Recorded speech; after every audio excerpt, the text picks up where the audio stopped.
In the small town of Millbrook, nestled in the heart of rural New South Wales, Australia, the Pentecostal Church of Divine Grace stood as more than just a building.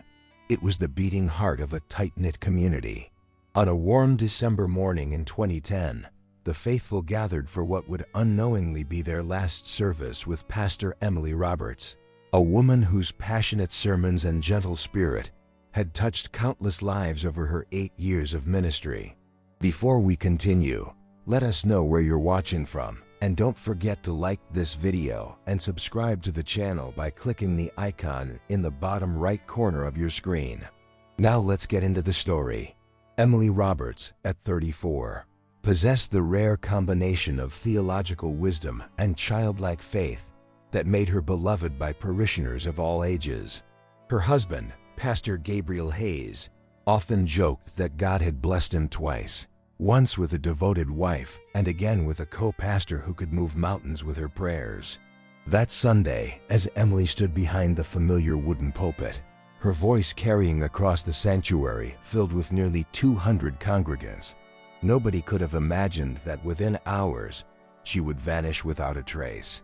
The morning service had been particularly spirited, with Emily delivering a powerful message about God's protection over His children.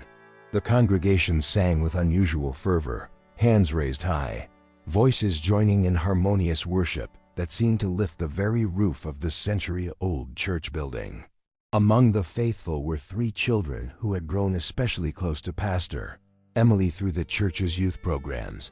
8-year-old Sophia Adams, whose shy smile could light up any room.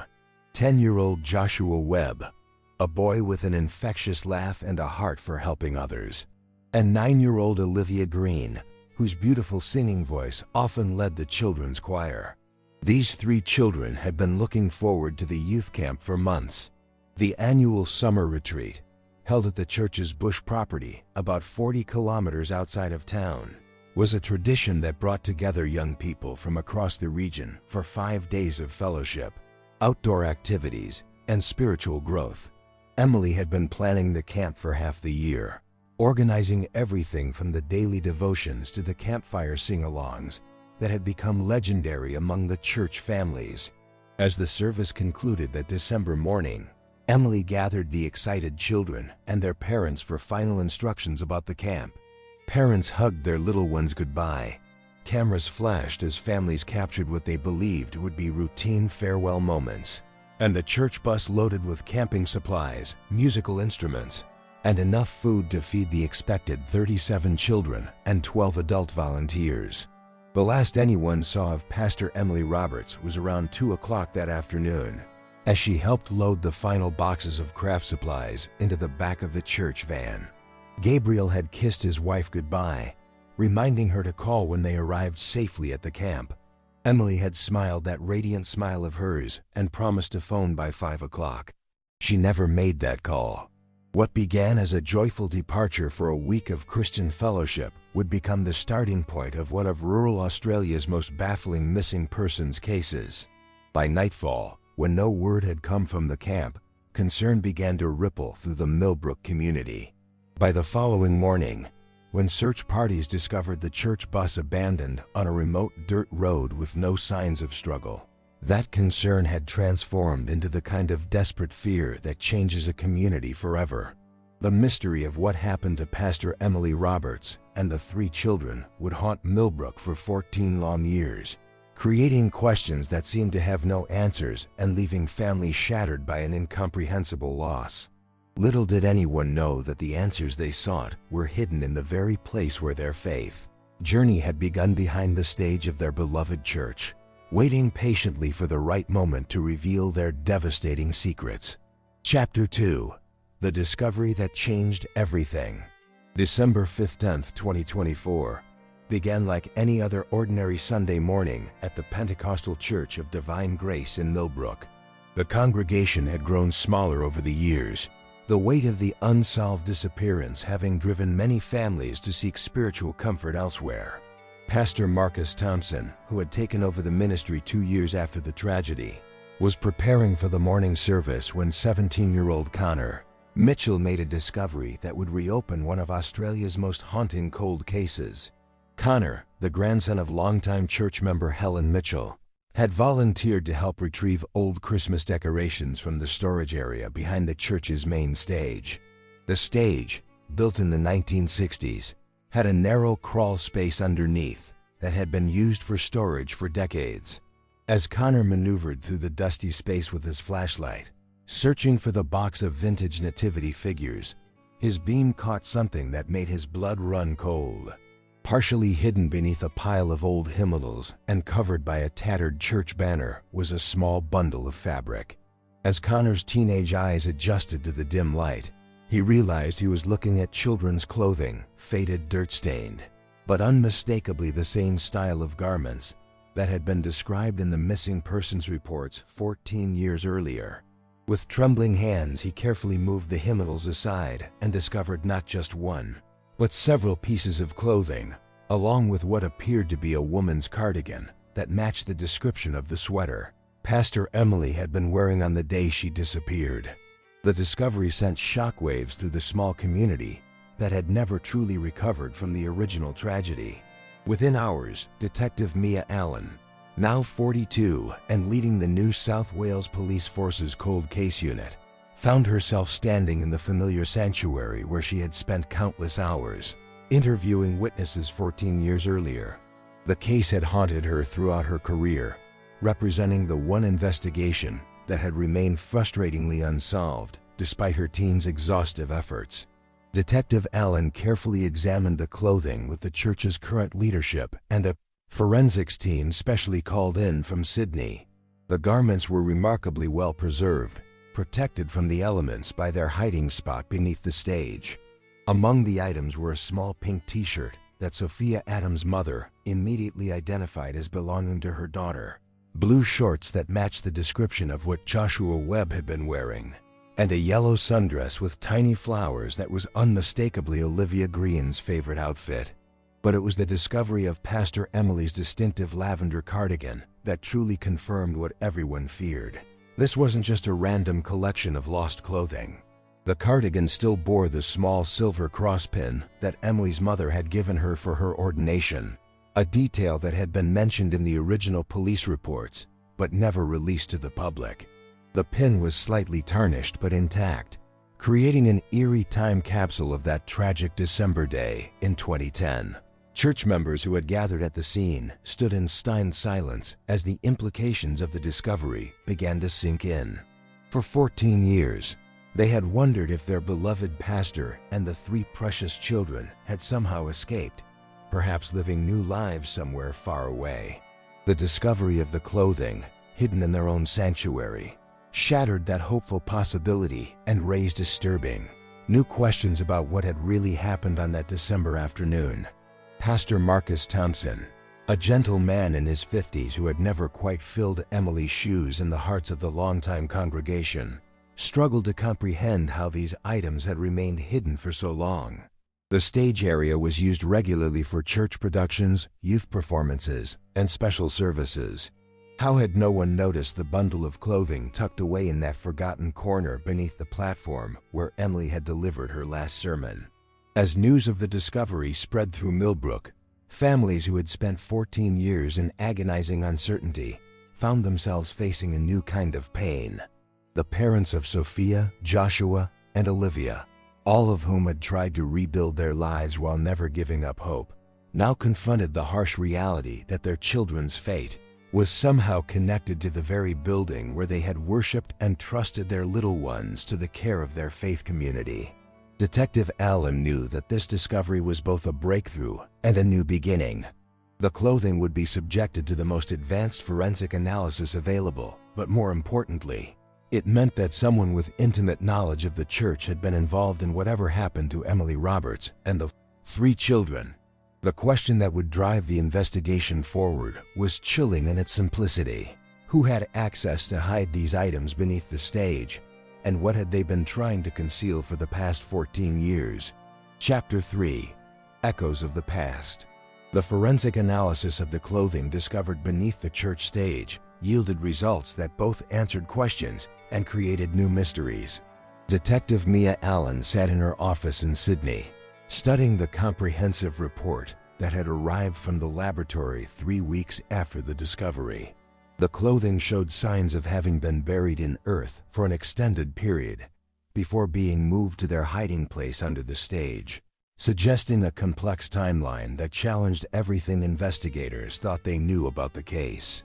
DNA evidence on the garments confirmed what visual identification had already established. These were indeed the clothes worn by Pastor Emily Roberts, Sophia Adams, Joshua Webb, and Olivia Green on the day they disappeared.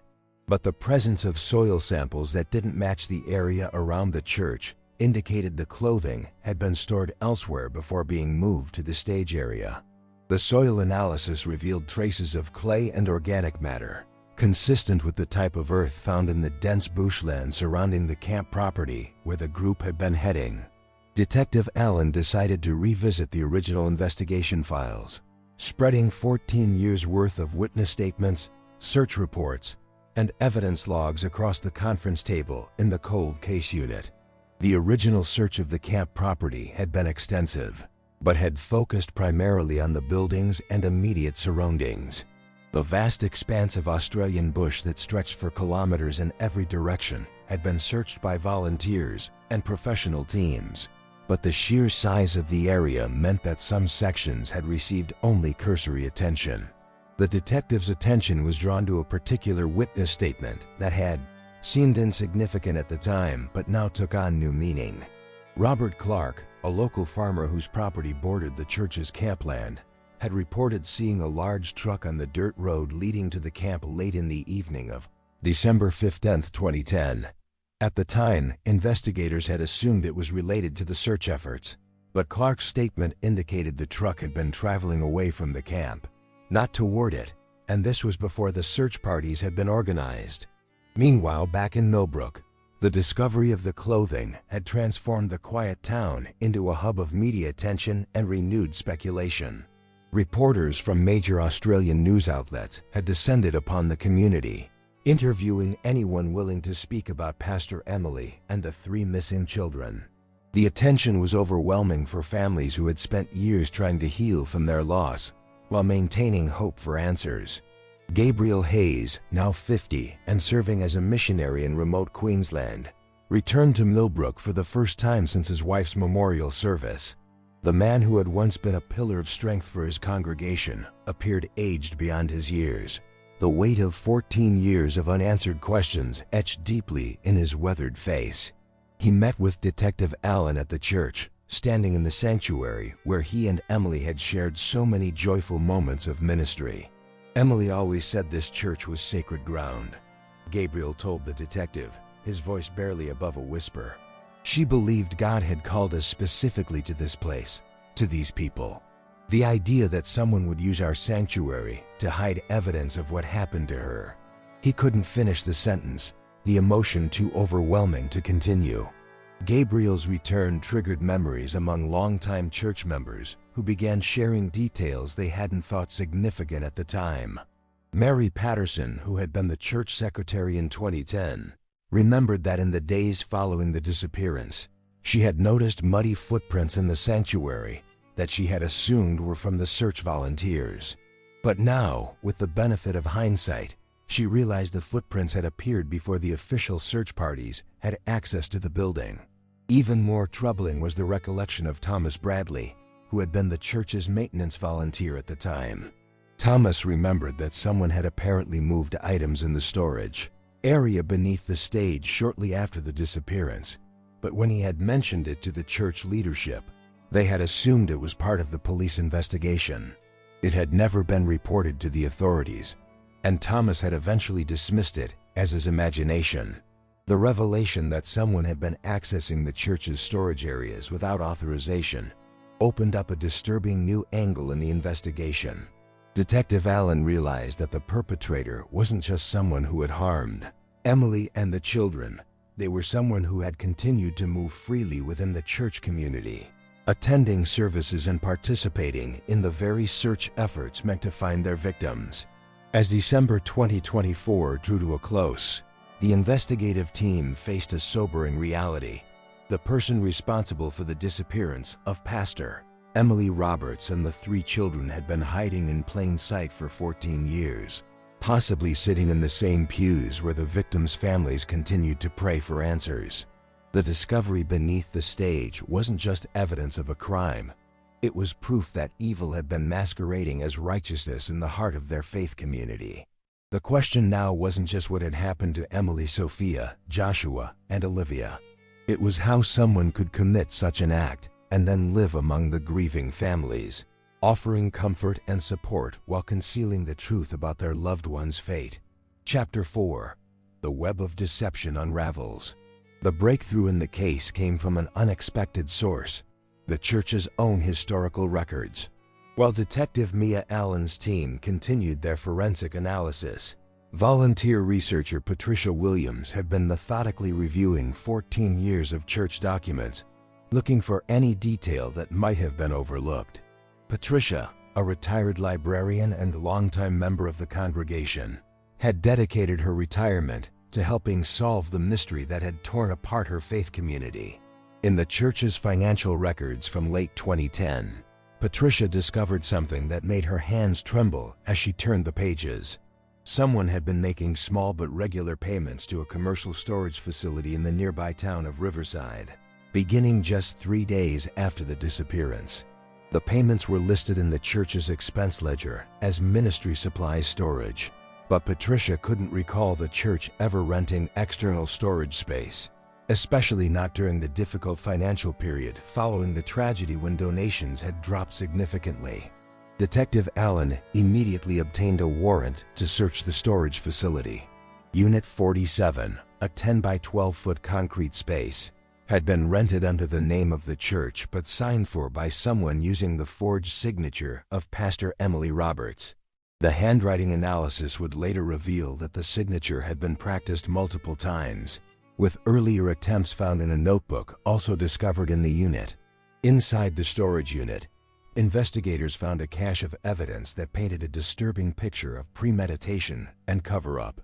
Along with camping equipment that had been reported missing from the church bus, they discovered detailed maps of the bush property where the camp was to be held, photographs of the 3 children taken without their parents' knowledge, and most chilling of all, a journal documenting an obsession with Pastor Emily that had been growing for years. The journal entries, written in a careful script, revealed the deteriorating mental state of someone who had become convinced that Pastor Emily was preventing them from achieving their true calling within the church. The writer expressed jealousy over Emily's popularity and influence, describing elaborate fantasies about taking over her role and gaining the respect and admiration of the congregation. The final entries, dated just days before the disappearance, described a plan to remove the obstacles that were preventing the writer from fulfilling what they believed was God's plan for their life. Detective Allen's team worked around the clock to identify the handwriting, comparing it to church documents and volunteer forms collected over the past 15 years. The match came back positive for someone who had been part of the investigation from the very beginning: Thomas Bradley, the church maintenance volunteer who had reported strange activity in the storage area beneath the stage. Thomas Bradley, now 62 years old, had been a fixture at the Pentecostal Church of Divine Grace for over 20 years. He was known for his quiet demeanor and dedication to keeping the church building in perfect condition. Many members considered him indispensable, praising his willingness to work long hours without recognition. What they didn't know was that Thomas had been nursing a growing resentment toward Pastor Emily and had developed an unhealthy obsession with gaining control over the church's operations. The arrest took place on a quiet Tuesday morning, as Thomas was performing his usual maintenance duties at the church. Detective Allen and her team found him in the same storage area where the clothing had been discovered, methodically organizing supplies as if nothing had changed. When confronted with the evidence from the storage unit, Thomas's carefully maintained facade crumbled completely. In his confession, Thomas revealed the horrific details of what had happened on that December day in 2010. He had followed the church bus to the camp property where he had confronted Pastor Emily about what he perceived as her failure to recognize his contributions to the church. When Emily had tried to calm him down and suggested they pray together, Thomas had become enraged, believing she was patronizing him. In his delusional state, he had attacked Emily, and when the 3 children witnessed the assault, he had killed them too to prevent them from reporting what they had seen. Thomas had buried the bodies in a remote area of the Bush property, carefully concealing the grave site beneath fallen logs and native vegetation. He had then moved the church bus to the location where it was found, staging the scene to suggest that the group had been abducted by unknown assailants. The clothing had been buried with the bodies initially, but Thomas had returned months later to retrieve the garments, fearing they might be discovered by wildlife or erosion. The decision to hide the clothing beneath the church stage had been calculated and cruel. Thomas had wanted to keep trophies of his crime while simultaneously taunting the congregation with evidence of their loss. For 14 years, he had attended memorial services for his victims, comforted their families, and participated in search efforts, all while knowing exactly what had happened to Pastor Emily, Sophia, Joshua, and Olivia.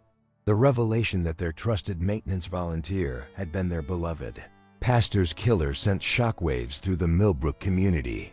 Church members struggled to comprehend how someone they had known and trusted for decades could have committed such evil acts while maintaining the appearance of a faithful servant.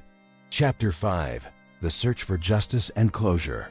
The arrest of Thomas Bradley marked the beginning of a new chapter in the long journey toward justice for Pastor Emily Roberts and the 3 children whose lives had been cut tragically short. Detective Mia Allen, now faced with the task of locating the burial site described in Thomas's confession, assembled a specialized team of forensic anthropologists, cadaver dogs, and bush survival experts to search the vast camp property where the crime had taken place 14 years earlier. The search proved to be extraordinarily challenging due to the passage of time and the natural changes that had occurred in the Australian bush. Bushfires, seasonal flooding, and the natural growth of vegetation had significantly altered the landscape that Thomas described in his confession. Additionally, his mental state during the interviews raised questions about the accuracy of his recollections, as he sometimes provided contradictory details about the exact location of the burial site. Gabriel Hayes, Emily's widower, had returned to New South Wales to assist with the search efforts. Despite the emotional toll, he felt compelled to help bring his wife and the children home for proper burial. Gabriel worked closely with the search teams, providing insights about Emily's favorite areas of the camp property and helping to interpret Thomas's sometimes cryptic descriptions of landmarks and terrain features. The breakthrough came on the 4th day of searching when one of the cadaver dogs, a German shepherd named Justice, indicated a hit near a grove of eucalyptus trees about 2 kilometers from the main camp buildings. The area matched Thomas's description of a place where fallen logs created a natural depression in the earth. As the forensic team carefully began excavation, they uncovered evidence that confirmed they had found the right location. The recovery of the remains was conducted with the utmost care and dignity, with local Aboriginal elders present to ensure the process respected the sacred nature of the land. The forensic anthropologists confirmed that the remains were consistent with those of an adult woman and 3 children, and personal effects found with the bodies, including Pastor Emily's wedding ring engraved with a Bible verse, provided positive identification. The discovery brought a mixture of relief and renewed grief to the families who had waited 14 years for answers. For Sophia Adams' parents, David and Margaret, the confirmation of their daughter's death meant they could finally hold a proper funeral and begin a different kind of healing process. Joshua Webb's grandmother, Elizabeth, who had raised him after his parents died in a car accident when he was 4, finally had a place to visit her beloved grandson. Olivia Green's family, who had moved to Perth shortly after the disappearance, returned to Millbrook for the first time in over a decade to lay their daughter to rest. The legal proceedings against Thomas Bradley moved swiftly through the New South Wales court system. Thomas, now facing 4 counts of murder, showed little remorse during his appearances, often appearing confused and detached from the reality of his actions.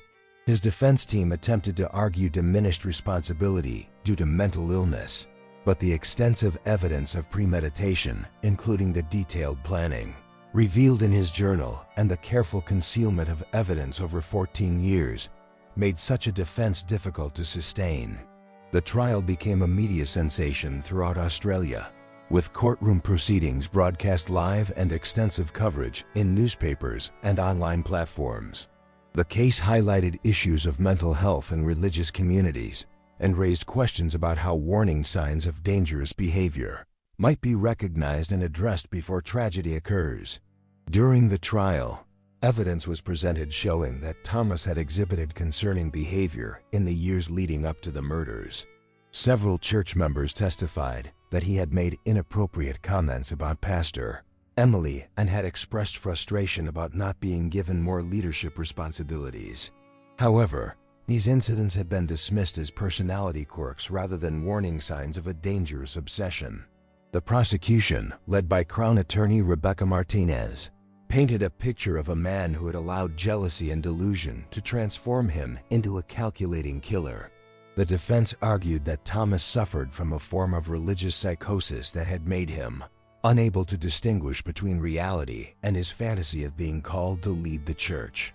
The jury deliberated for less than 4 hours before returning guilty verdicts on all 4 counts of murder.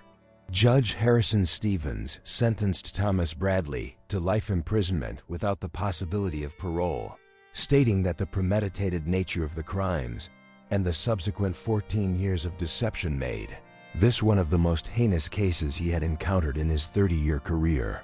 The judge noted that Thomas's ability to maintain his facade while comforting the victims' families demonstrated a level of callousness that warranted the harshest possible sentence.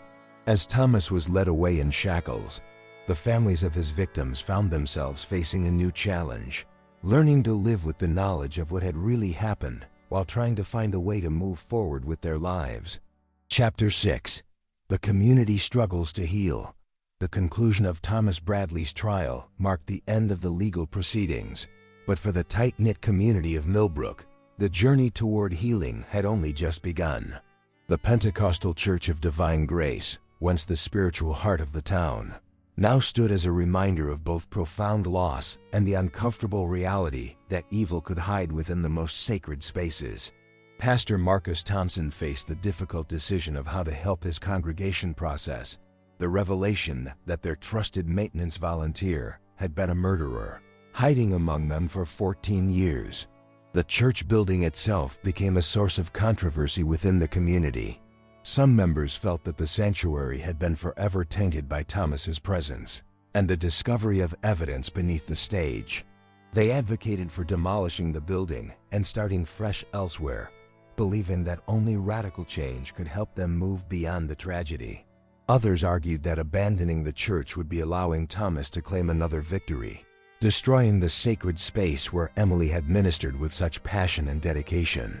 Margaret Adams, Sophia's mother, became an unexpected voice of wisdom during this difficult period. Despite her profound grief, she spoke at several community meetings about the importance of not allowing Thomas's evil actions to define their faith or their church. Sophia loved this building, Margaret told a packed sanctuary during one particularly emotional gathering. She sang in the children's choir on this very stage, and she learned about God's love in these pews. I won't let that man take those memories away from us. The decision was made to renovate the sanctuary while preserving its essential character. The stage was completely rebuilt, with the new construction incorporating a memorial garden visible through large windows behind the platform. The garden featured 4 flowering trees, one for each victim, and a simple stone bench where people could sit and remember. The renovation was funded entirely by community donations, with contributions coming from residents across the region who had been touched by the story of loss and faith. Gabriel Hayes chose to remain in Millbrook during the renovation process, taking on the role of counselor and spiritual guide for those struggling to understand how such evil could exist within their faith community. His own journey through grief had given him unique insights into the process of healing while maintaining faith in the face of unthinkable loss. Gabriel established a support group for families affected by violent crime, meeting weekly in the newly renovated Church Fellowship Hall.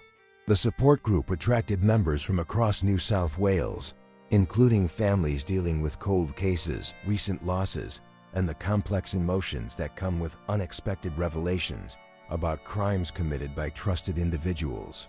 Gabriel's gentle approach and personal experience with long-term uncertainty helped many participants find ways to honor their loved ones, while building new lives around their changed circumstances. Detective Mia Allen, whose career had been profoundly shaped by the case, chose to take early retirement following Thomas's conviction. She had solved dozens of cold cases during her tenure with the New South Wales Police Force, but the Emily Roberts investigation had taught her lessons about the nature of evil and the importance of community that extended far beyond law enforcement. Mia established a consulting firm specializing in cold case investigations, offering her expertise to families and law enforcement agencies across Australia. The three families most directly affected by the tragedy each found different paths toward healing. The Adams family chose to remain in Millbrook, with David and Margaret becoming advocates for missing children and establishing a foundation in Sophia's name that provided resources for families dealing with unexplained disappearances. The Webb family, led by Joshua's grandmother Elizabeth, moved to Brisbane to be closer to other relatives, but maintained strong connections to the Millbrook community through regular visits and continued support for the church's youth programs. The Green family returned to Millbrook permanently after living in Perth for over a decade. Robert and Linda Green felt called to help rebuild their community and to ensure that Olivia's memory would inspire future generations of children in the church where she had been so happy. Linda took over leadership of the children's choir, while Robert became involved in the church's youth camping programs, working to develop safety protocols that would prevent future tragedies. The annual youth camp, suspended since 2010, was reinstated 3 years after Thomas's conviction. The new program incorporated extensive background checks, multiple adult supervisors, and regular check-ins with parents. The camp property was redesigned to include a memorial pavilion where Emily's favorite hymns could be heard playing softly throughout the day, and where campers could learn about the pastor who had loved children so deeply that she had died trying to protect them. The story of Pastor Emily Roberts and the 3 children became part of the church's official history, taught to new members and incorporated into the annual remembrance service held each December 15th. Rather than focusing on the horror of their deaths, the community chose to celebrate their lives and the impact they had made during their brief time in Millbrook. As the 5th anniversary of Thomas's conviction approached, the community reflected on how far they had come in their healing journey, while acknowledging that some wounds would never fully close. Chapter 7: Legacy of Faith and Remembrance. 5 years after Thomas Bradley's conviction, the town of Millbrook had transformed from a community haunted by unanswered questions into a place where faith and resilience had triumphed over evil. The Pentecostal Church of Divine Grace, once nearly destroyed by the revelation of Thomas's crimes, had grown into one of the most vibrant congregations in rural New South Wales. The memorial garden behind the renovated sanctuary had become a pilgrimage site for families dealing with loss, and Pastor Marcus Thompson had developed a ministry specifically focused on helping communities heal from violence. The annual Emily Roberts Memorial Service, held each December 15th, had evolved into a celebration of life that drew hundreds of visitors from across Australia. The service featured testimonies from people whose lives had been touched by Emily's ministry, musical performances by the children's choir that Olivia had once led, and readings from Joshua's favorite Bible verses. Sophia's parents would stand at the memorial podium each year, sharing stories about their daughters, infectious laughter, and her dream of becoming a teacher like her beloved Pastor Emily. Gabriel Hayes had remarried 2 years earlier, finding love again with Sarah Chun, a grief counselor who had joined his support group after losing her own husband in a workplace accident. Their wedding, held in the renovated sanctuary, was attended by over 400 people, including many families who had found healing through Gabriel's ministry. During the ceremony, Gabriel spoke about Emily's legacy and how her life had continued to inspire others long after her death. The Emily Roberts Foundation, established by the Adams family, had grown into a significant force in Australian child protection advocacy. The foundation provided immediate support to families of missing children, funded advanced search technologies, and lobbied for legislative changes to improve background check procedures in religious organizations. Margaret Adams had become a recognized expert on child safety in faith communities, speaking at conferences and consulting with churches across the country. Detective Mia Allen's consulting firm had solved 17 cold cases in the 5 years since her retirement from the police force, reuniting families with answers they had thought would never come. Her work on the Emily Roberts case had revolutionized approaches to searching religious institution properties, leading to the discovery of evidence in several other long unsolved crimes. Mia had written a book about the case, with all proceeds donated to the Emily Roberts Foundation. The camp property where the murders had occurred had been transformed into a retreat center focused on healing and restoration. The Emily Roberts Retreat Center offered programs for grieving families, survivors of violent crime, and faith communities dealing with betrayal of trust. The pavilion built near the site where the bodies had been discovered featured a simple inscription: "In memory of those who loved deeply and died protecting innocence." Thomas Bradley remained in maximum security prison, where he had shown no sign of remorse or rehabilitation. Prison psychologists reported that he continued to maintain delusions about his role in the church and expressed anger that his mission had been misunderstood. He was denied parole hearings due to his ongoing threats against surviving church members and his refusal to participate in mental health treatment programs. The case had led to significant changes in how religious organizations approached volunteer screening and supervision.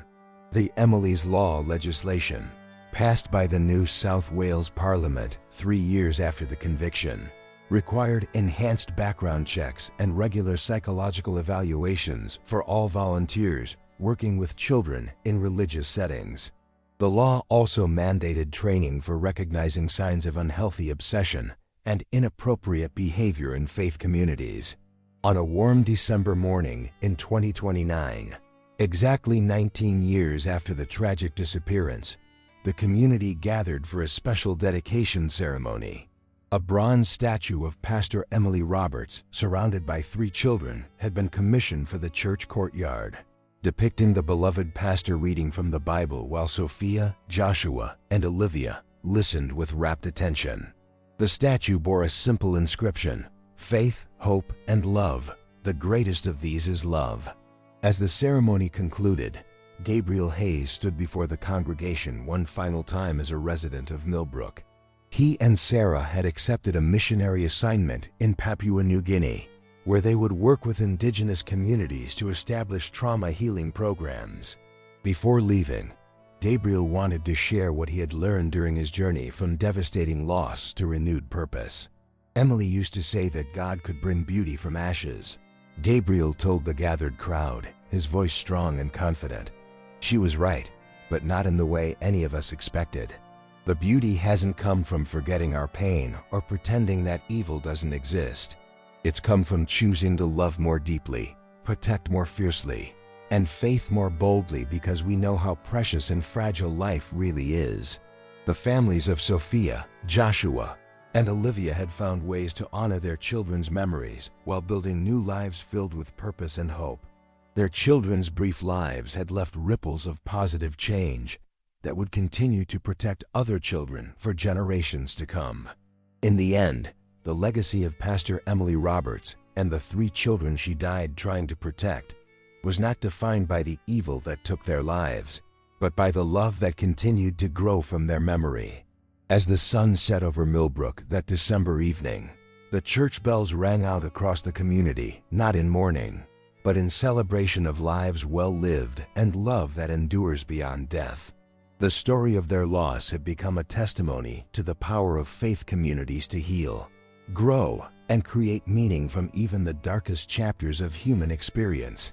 The evil that Thomas Bradley had brought into their midst had been defeated not by revenge or hatred, but by the steady, persistent choice to respond to darkness with light, to answer violence with love, and to transform tragedy into a legacy that would protect and inspire others for years to come. Final reflection. The case of Pastor Emily Roberts and the 3 children reminds us that evil can sometimes hide in the most unexpected places, but it also demonstrates the incredible power of community, faith, and love to overcome even the darkest circumstances. Their story teaches us to cherish every moment with our loved ones, to be vigilant protectors of the innocent, and to never underestimate the lasting impact that lives of faith and service can have on the world. The courage shown by the families of Sophia Adams, Joshua Webb, and Olivia Green in choosing to honor their children's memories through service to others shows us that even in our deepest grief, we can find ways to create meaning and prevent future tragedies. Their legacy lives on not just in the memorial garden or the foundation that bears their names, but in every child who is protected because of the changes their deaths inspired. If this story has moved you, please consider subscribing to our channel and sharing it with others. These stories matter because they remind us that behind every headline is a community of real people whose lives are forever changed by both tragedy and the healing power of human love and faith.